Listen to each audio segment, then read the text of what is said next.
के ललनवा त्रिपुरारी के ललनवा गौरी के ललनवा त्रिपुरारी के ललनवा सबसे पहले पूजा तोहारी हो गौरी के ललनवा।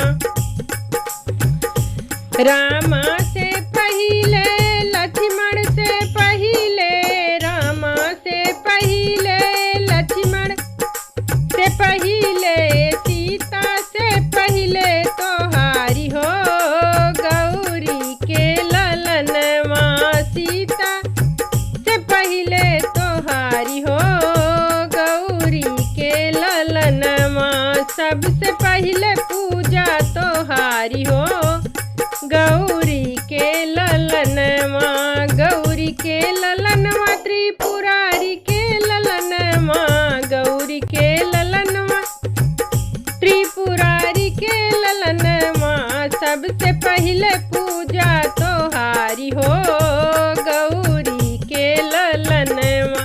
कृष्णा से पहले दाऊ से पहले कृष्णा से पहले दाऊ से पहले राधा से पहले तोहारी हो गौरी के ललनवा सबसे पहले पूजा तोहारी हो गौरी के ललनवा।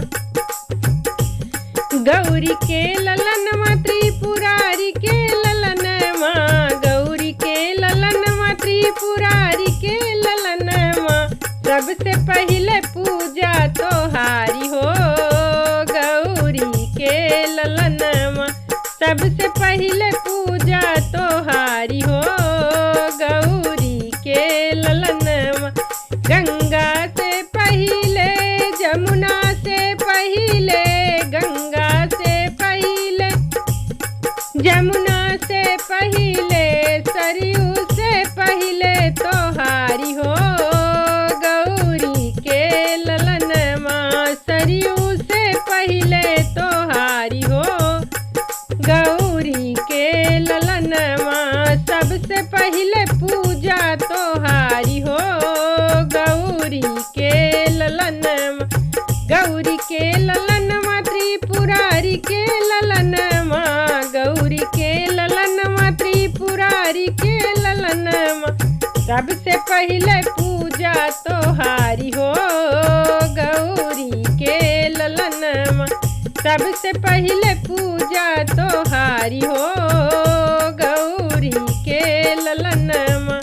गौरी के ललनवा त्रिपुरारी के ललनवा गौरी के ललनवा त्रिपुरारी के ललनवा सबसे पहले पूजा तोहारी